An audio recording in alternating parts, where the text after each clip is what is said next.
All right, guys, welcome today. Today's show, we'll be making some homemade biscuits. But first, I want to show you guys how to make your very own butter and buttermilk. Okay, so what we're going to do, we have a bowl here, one of our KitchenAid bowls that has been chilled, along with the whisk has been chilled also. It's best when making this that you have everything chilled.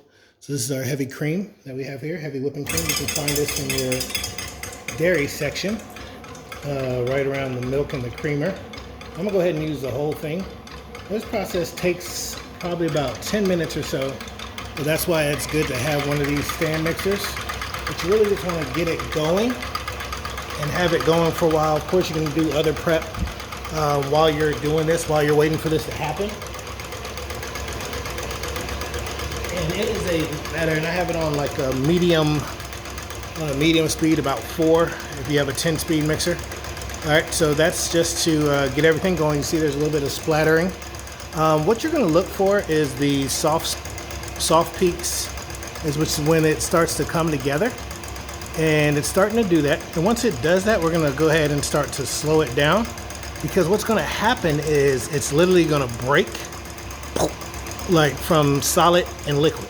So this is literally the process of, it's also the process of making like a whipped cream as well, but it's the process of making butter. So we have a heavy whipping cream, and if we're making butter, the liquid is gonna be what? Anybody wanna take a guess? Exactly, buttermilk, all right? So we're gonna have that, all right? And it's starting to come together here. Like I said, this whole process can take upwards to about five to 8 minutes or so. You just really gotta be patient, maybe a little bit longer. It just depends on your mixer. If you're using a handheld mixer, then you're just gonna have to put a little bit of endurance in, or give the kids something to do and tell them just hold the bowl still while holding the mixer and the bowl at the same time. So just bear with me, and I'm gonna start measuring out some ingredients for our biscuits, and I'll be back and we'll check on our process here in a minute. All right, so you can see here, it's starting to stiffen up some. And this, at this point, for if this was making a whipped cream or a cream chantilly, most chefs or cooks could tell you this is the point where we have overmixed, right? And we're like, oh God, what are we gonna do with it? So this is your softened and spreadable butter right now, or your whipped butter, if you wanna call it that, where you put it on the rolls, it's nice and light. And we're gonna keep going here just a little bit longer, because I want this to be more of a chilled, where it can actually harden. So I'm gonna get you guys in there in the bowl to kind of see the process. We sped it up some. Now at this point, if it hasn't come together, it's been about just over 3.5, 4 minutes. So if it hasn't come together yet, or if it hasn't separated yet, you want to take this time to scrape down the side of your bowl. And once you do that, you can get some of that extra solid off of the wall there. So we're going to scrape down the side of our hole really quick.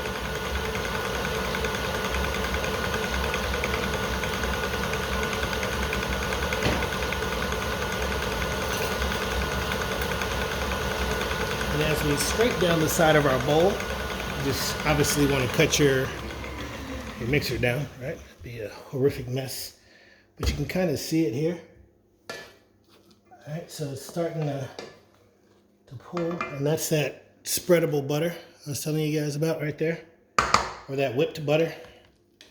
And it's, like I said, it's getting kind of solid. We want it to separate if we can. If not, you could actually put this in the fridge or the freezer. And if you wanted to salt it, now would be a good time.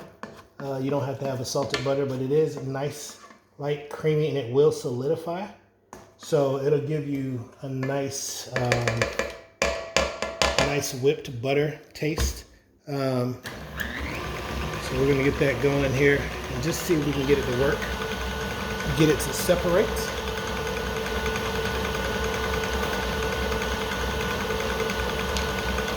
So I'm gonna go get you guys back in. I'm gonna go back to measuring out my biscuit ingredients. With our biscuits today, we are doing a garlic and herb biscuit, and I have those measured out for you guys. And those of you that love that chain seafood restaurant, that famous chain seafood restaurant with their They're cheddar biscuits. Essentially what I'm doing today is all of that minus the cheddar. So we're not doing the cheese today because what I'm pairing it with is a strawberry, muscadine, and ginger jam to go with it. So you guys just hang on tight, and we got a lot of good stuff in store for you today. All right, guys, so here we are. It's definitely not the most appealing, but I did want to show you our butter and our buttermilk. So like I said, we can re-solidify this in the fridge. I know it just looks like curds, but I assure you it works as a butter. Okay, and the liquid that's left in there is essentially your buttermilk. So there you have it. All right, it is butter, and I can put it in some wax paper and re-solidify it and all that good stuff, and you can see it. All right, but we have butter. All right, so I'm gonna chill that, and I'll come back and show you guys what that looks like a little bit later. All right, so just hang in, and we're gonna get started on our biscuits. All right, so I know you guys thought I was crazy, but here is our butter right here. And then this is the liquid that we strained off, which is essentially buttermilk. All right, so if you want to make it more acidic, you can always add like a teaspoon of vinegar to it. But there's our buttermilk. There's our butter, and then we're going to start preparing our biscuits. So with this, you can just fold this up in the plastic that we did. We lined this this dish with a little bit of plastic film, and we didn't need to spray it because it's butter, right? So I'm going to put this in the freezer for about 15 minutes, and then we're going to start preparing our biscuits, okay? All right, so we're going to go ahead and get ready to make our biscuits. I'm here with my wonderful assistant, Blake. Say hi, Blake. Hi. All right, and he's going to be helping me do some mixing for our biscuits. So Blake, if you can come on over since you've already washed your hands. What song did I hear you singing when you were washing your hands? Happy birthday to you. All right, good job, buddy. All right, so go ahead over there. Get ready to mix your stuff in. All right, so we have a teaspoon of basil. Where's the basil? All right, go ahead and put the basil in with our flour. We have about 1 3/4 cups of flour. Nice. All right, go ahead and also add in your... Dad, know the order. What's next? Oregano. Oregano, good job. All right, go ahead and put it in. Nice. Okay, about a teaspoon of oregano. And what's next? Parsley. Parsley, go ahead and put the dry parsley in as well. Okay, cool.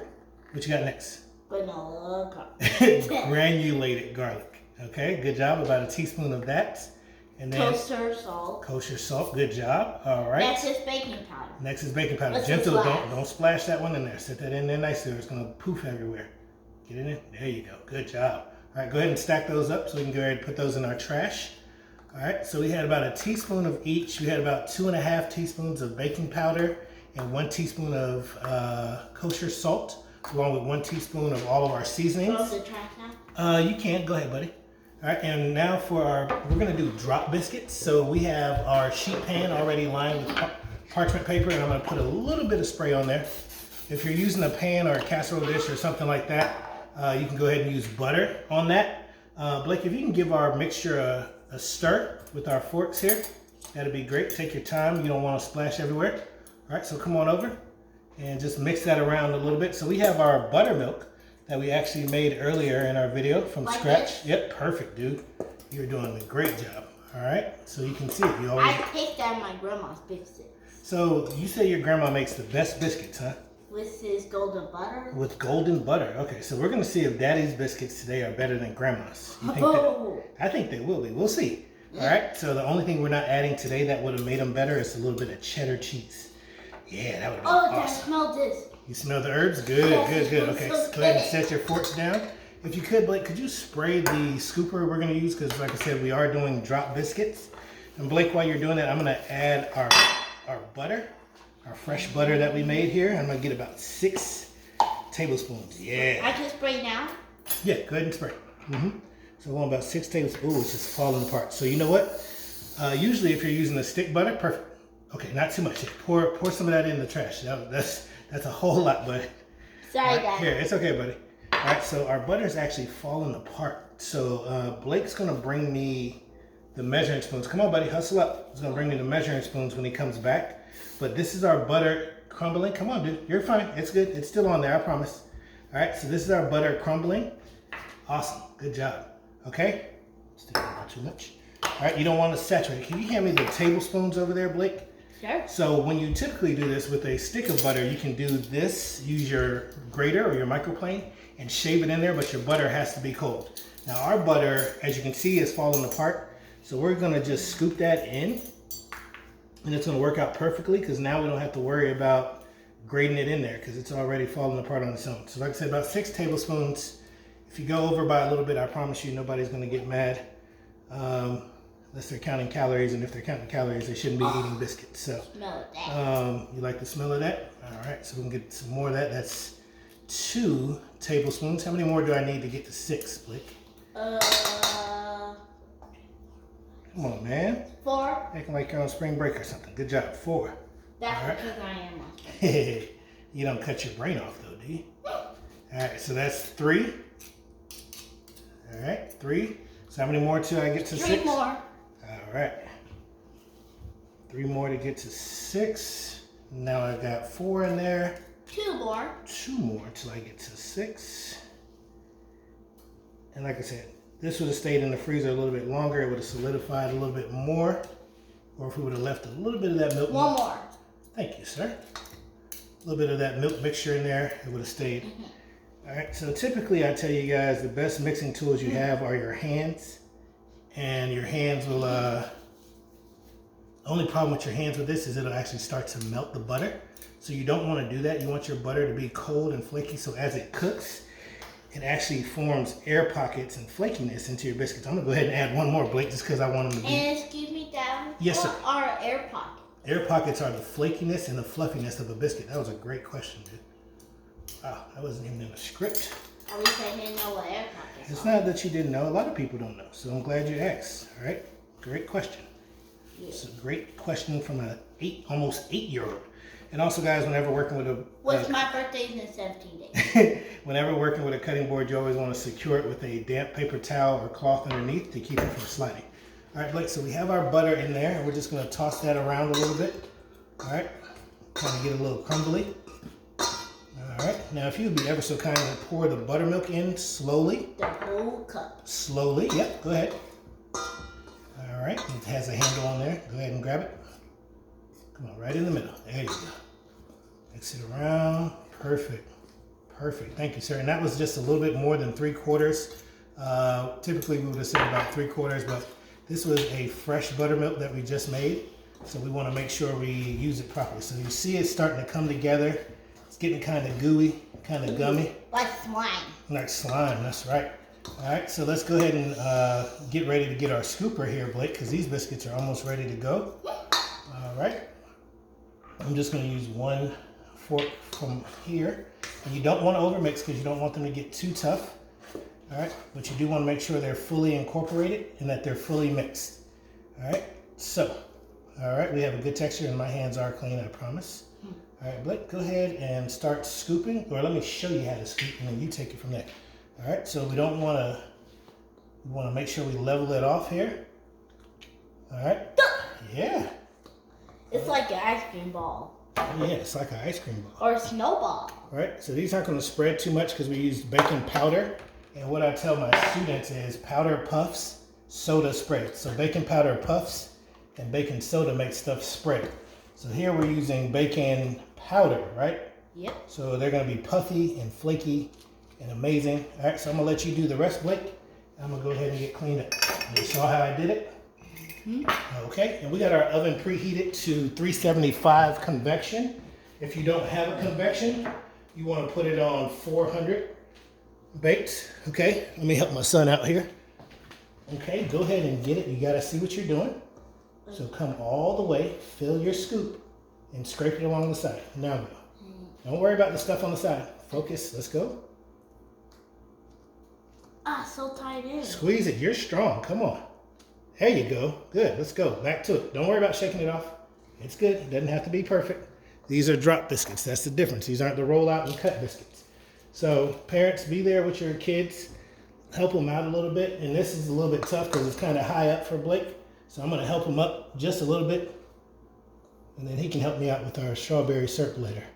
Which I'm very good at. Which you're very good at. All right, it's actually not strawberry syrup. It's more like a jam for these biscuits. Wow. Listen.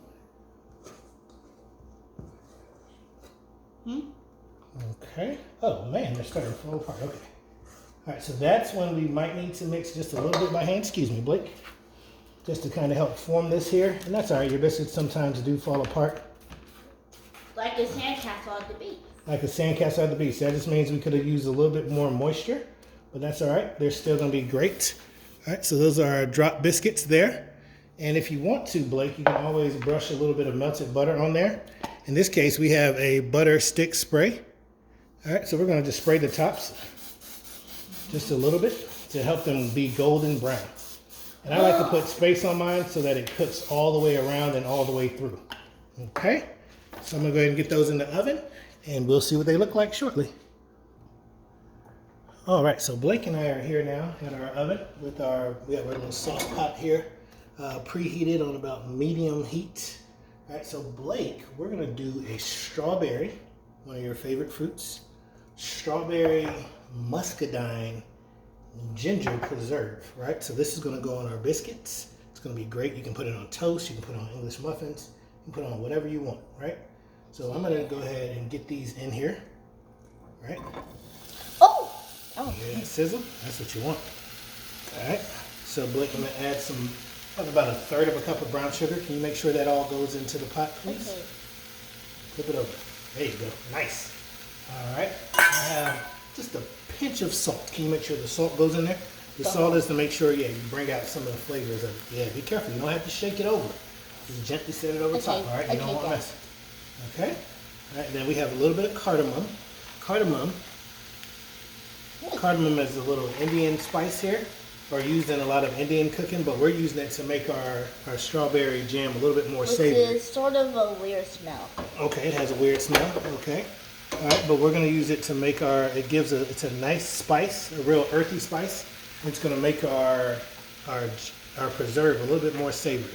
So I'm going to put 3 pods in. And I'm going to add a little bit of water. All right, so this is a 2-ounce cup here, Blake. And if I do 2 of these, how much does that give me? If I do 2 of these 2-ounce cups, how much water did I just put in? You put in 2 cups? If I put in 2 of these 2-ounce, listen to the unit, 2-ounce cups, how much did I put in? If I put in 2 2-ounce cups. I still don't get it. If I put in 2 of the 2-ounce cups, how much is that? 4? Yeah, good job. Don't think so hard on it, okay? Okay. Okay. All right, so this is our muscadine preserve, right? So we have this muscadine preserve, and this is going to add it and make it to a nice jam and a nice glaze. We could also use honey if we wanted to mix honey into it. I think we might put a little honey in there too. To give it that gold color? Oh yeah, give it a nice golden color. So that was about 2 really large tablespoons. So we're going to call that 3 tablespoons. And then we're going to add a little bit of honey. Can you give that a stir for me, please, Blake? Sure. Awesome. Be really careful because that's hot. Okay. All right. When you're stirring, usually you want to hold the pot, but I know that's kind of hard for you right now. So just do what you can. All right. I'm going to add a little bit of honey. Okay, that's good. Settle back, pull back. And that's about a tablespoon or so of honey. Good job. Wait, that's the right mixture? Mm-hmm. It's going to cook. It's going to keep cooking. We can also put a lid on this to make it cook quicker. All right, so we just want to make sure we give this a nice little stir. And we're going to let it cook down for about 15 minutes on a medium-high heat. But I'm also adding ginger to this, so a little safe trick. So if you ever have to do ginger, use a spoon to get the skin off. Usually you use a knife, like people are like, "Argh, do people use it? argh," and then I can cut my finger, right? Yes. And we don't want to do that. Okay, so I use the spoon, the tip of the spoon, and look how safe that is. And I don't cut off as much when I use the spoon. Okay. Right, so if we're cooking at home, this is really safe to do for kids, for teenagers, for cooks that may not be that skilled. Excuse me, Dad? Okay, and it takes the peel off just as easy. All right, what's your question, bud? Do you sometimes use ginger when you're nauseous? When I'm nauseous, very good. Yes, I do. And a lot of times we put it in our tea. So the ginger helps you to burp sometimes. And yep, just like that. Okay. Which one's a fake burp? Okay, that was a fake burp. Okay, so he did that for the people on the camera. All right, so once we get the ginger to where we want it, we can go ahead and just trim off a little bit. Okay. Just kind of trim what you want there. Ginger is one of those things where it's going to infuse really well. As Blake said, you use it sometimes when you're nauseous. You can cut this as thick or thin as you want to. And you can chop it up smaller if you want. Because we can actually let this cook down with the strawberries for about 15-20 minutes so. And then once it does, it'll be all ready to go in our preserves. And we'll blend all this up. You can use a food processor. We can use a blender. We can use a whole bunch of different things to make this turn into a nice strawberry preserve, okay? Okay. All right. Thank you for your help. Give that another stir for me, please, Blake, and then we'll check on our biscuits and see how far we are, okay? Okay. And the biscuits are going to go in. They went in for about 15 or 20 minutes or so. We'll call it 17 and a half minutes. That's just good? Yeah, that's a good job. Thanks, bud. About 17 and a half minutes, and then we'll check them after that, okay? Perfect. All right, so we have our strawberry jam. Our preserves is starting to boil a little bit. So at this point, we're going to go ahead and fish out our cardamom pods. I think we put 3 in there. So we can get those out of here. We've got 2 in one swoop. There's number 3. And with that, we're going to go ahead and add some butter. Oh yeah. All right, so that's some of our regular butter. Or it can be some of the fresh butter. But this one is a nice butter. So once we get that mixed in, as you can see, it doesn't take long for the strawberries to start breaking down. Like I said, you can put this in a food processor or a blender, and then you can also add pectin sheets as well to allow it to gelatinize a little bit. But I like it the old-fashioned way, so I would do this, and then I'll actually pour it on more like a hot strawberry syrup or a hot preserve. But once it chills, it'll set up a little bit better. And one thing I like to do with this to allow it to do so is to do what's called a cornstarch slurry. So I'm going to get that going. And the cornstarch slurry is typically a little bit of cornstarch and then cold water, right? So the more cornstarch you put in, the thicker your item's going to get. So I'll show you guys that in a little bit. I'll show you guys that real quick, and then you guys can see what it is. So it's kind of liquidy here. I'm going to show you what happens when we add the cornstarch. So you see the liquid? Stay tuned. Let's see. So here's our slurry. We did about a teaspoon of cornstarch and just a few drops of cold water. We'll start having it come together. And although this is liquidy, when it reacts, the water has to be cold. But when it reacts with our boiling liquid, it'll tighten it up. So let's see what happens here. All right. Just give that a moment. And let that come together. And you'll see it's starting to calm down some, start to thicken up and almost stew. And you can use this in stews and different things like that. So we're going to do that. Allow it to come back up to a boil. And once you do, you can go ahead and puree it from there. All right, so our timer just went off for our biscuits. And there they are. Let's see. You can kind of see the goldenness there. If you want them to go a little bit darker, that's up to you. This is how I kind of like mine. I'm going to go ahead and brush them with a little bit of butter. And I just cut the heat on my strawberry preserves here to allow it to come together. All right, so we're just going to brush that with some of our homemade melted butter. All right, just pop it in the microwave for about 30 seconds. All right, and if you want to, at this point, you could always place this back in the oven to allow it to brown some. That's completely up to you. But just a few dabs of the butter. And then we'll see if our taste tester, if he likes this or not better than his grandma's. And he's going to be honest with me. He's a nice guy, but he'll be truthful because he knows his grandma is watching. So he'll let us know whose is better. I think grandma knows whose is better, but we'll see what her grandson says. All right, so I'm going to go ahead and get this pureed, our strawberry preserves pureed a little bit. All right, and if you don't have one of these, like I said, you can just put it in the food processor or a blender. I'm just gonna kind of pulse it. Myself a bit more cool.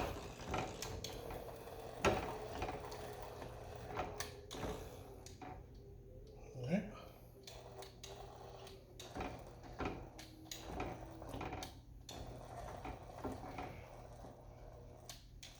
So like I said, you just want to pulse it a little bit.